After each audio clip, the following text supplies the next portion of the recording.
Desde o final do mês de abril, o estado do Rio Grande do Sul é afetado por chuvas torrenciais, que promovem as cheias dos seus principais rios e, por consequência, as inundações de diversos municípios. Mais de 2 milhões de gaúchos já foram afetados pela catástrofe e sofrem em diferentes níveis de vulnerabilidade. Há quem perdeu a sua casa com absolutamente tudo dentro e está, neste momento, morando em abrigos improvisados. No entanto, há também famílias inteiras que foram arrastadas pelas bravas correntezas e que, infelizmente, perderam as suas vidas. Igor Pereira, técnico em assuntos educacionais e mestre em educação, não teve a sua casa diretamente afetada pelas enchentes, mas oscila entre momentos de falta de luz, água e recentemente passou por momentos de tensão, com a possível ruptura de uma barragem vizinha à sua residência.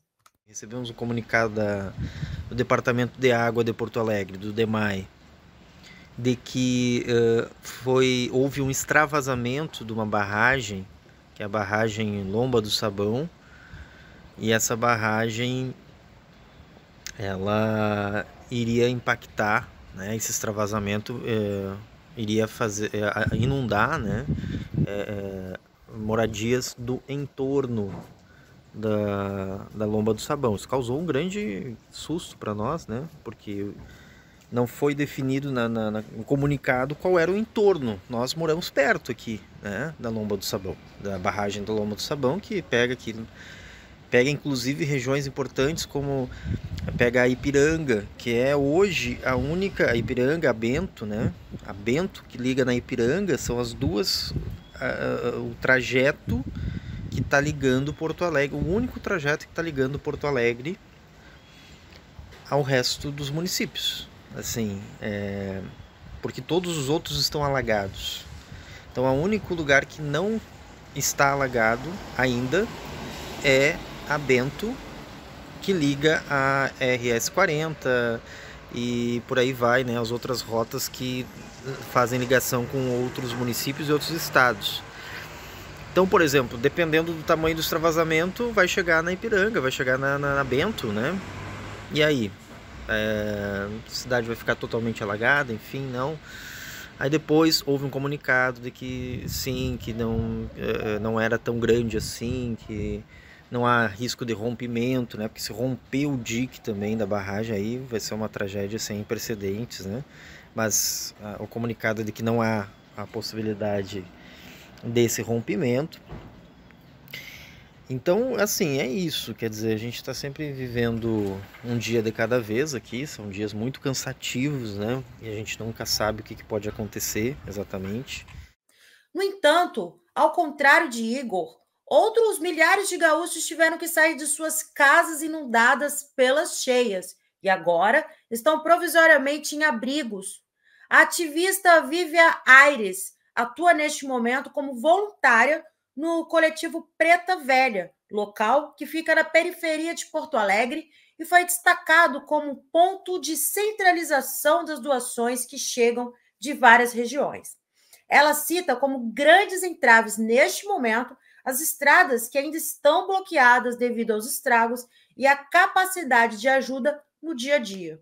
Que a gente tem dificuldade já nessa terceira semana, né, de atividades, de ações de solidariedade por aqui, de continuar mobilizando voluntários, né? A gente tem, sim, contado com o apoio de muitos voluntários, muitas pessoas que ainda estão dedicadas, mobilizadas a trabalhar em benefício ao próximo, mas a gente já sabe que a partir de agora as pessoas vão começando a retomar suas vidas, retomar suas jornadas de trabalho privadas, né, particulares, e tudo isso tem nos mostrado um impacto significativo na quantidade de pessoas envolvidas nessa Brigada da Esperança, né? Isso já era previsto e os nossos esforços agora enquanto voluntários têm sido em manter uma rede de apoio, manter uma rede de voluntários ativa, porque a gente sabe que essa necessidade do povo, né, ainda vai continuar persistindo por muito tempo, né? A gente ainda está com um período de chuvas, as cheias muito altas nos rios, né? A cidade ainda muito alagada não só aqui em Porto Alegre, mas nas outras cidades do estado, né? Então a gente precisa continuar mobilizando e nossos esforços têm sido em tentar continuar engajando o pessoal a manter os trabalhos na medida do possível na jornada de cada um.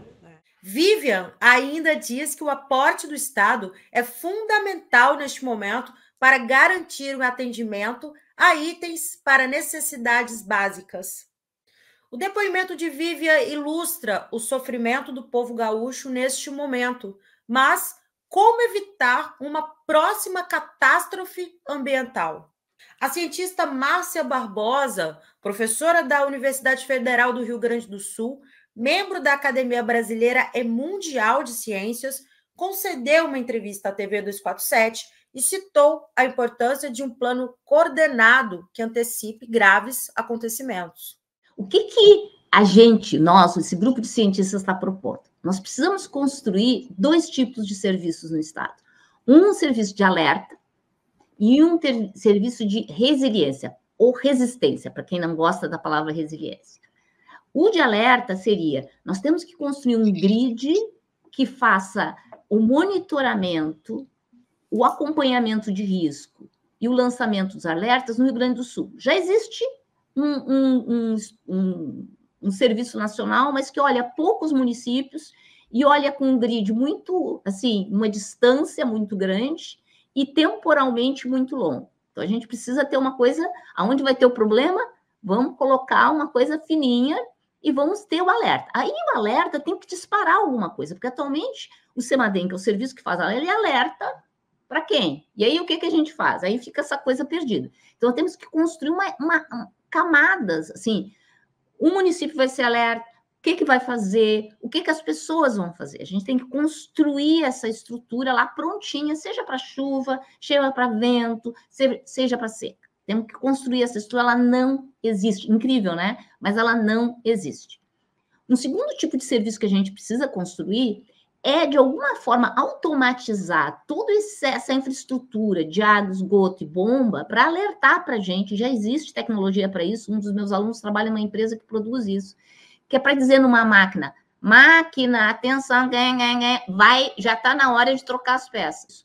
Nós precisamos ter um serviço de segurança da infraestrutura para esses momentos, que foi o que falhou muito, tá? Porque a gente não sabia que ia quebrar. Não sabia porque não tem esse monitoramento.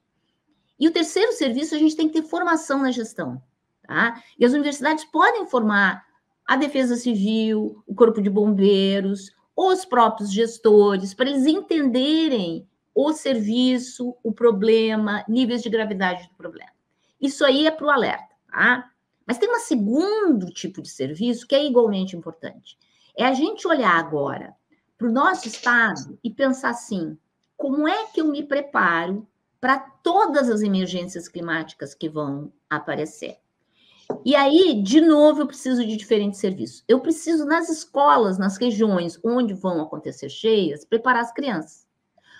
Em países onde eu tenho furacões, tufões, terremotos, tem uma formação escolar sobre isso. Nós vamos ter que ter uma formação escolar. Por quê? Porque a criança educa a família. Mas tem um segundo serviço que é igualmente importante, que é olhar o ordenamento territorial. Agora que a gente teve esse monte de água que entrou e que vai baixar, olhar e perguntar assim, o que eu faço em termos de reflorestamento, de zonas agrícolas? Como é que eu combino para esse agricultor que perdeu tudo, gente, tudo, que perdeu tudo, como é que ele volta e planta diferente de maneira que o ambiente dele seja mais resiliente? Vamos olhar para as nossas cidades e perguntar assim, será que esses bairros podem continuar onde estão ou nós vamos ter que fazer uma relocação? E eu não estou dizendo que, como alguns prefeitos estão dizendo, vão mudar a cidade inteira sem perguntar para a ciência o que tem que fazer. A ciência pode dizer, olha, tu resolve esse problema com projetos, como já existem projetos testados, de misturar floresta com agricultura, de tu pegar a beira do rio e fazer uma proteção na beira do rio. Em conjunto com outros cientistas, Márcia está elaborando um plano de emergência climática para entregar às autoridades políticas, que precisam ser efetivados como políticas públicas, como bem ressaltou o deputado Matheus Gomes, do PSOL do Rio Grande do Sul, que também reforçou à TV 247 que não é a primeira vez que a região é afetada por situações adversas. Nós estamos diante de um problema que já era anunciado, né? E poderia falar de todas as previsões sobre o impacto do Super El Niño no Rio Grande do Sul, né, que em um ano fez a gente viver, no mínimo, 4 situações de enchentes no nosso estado.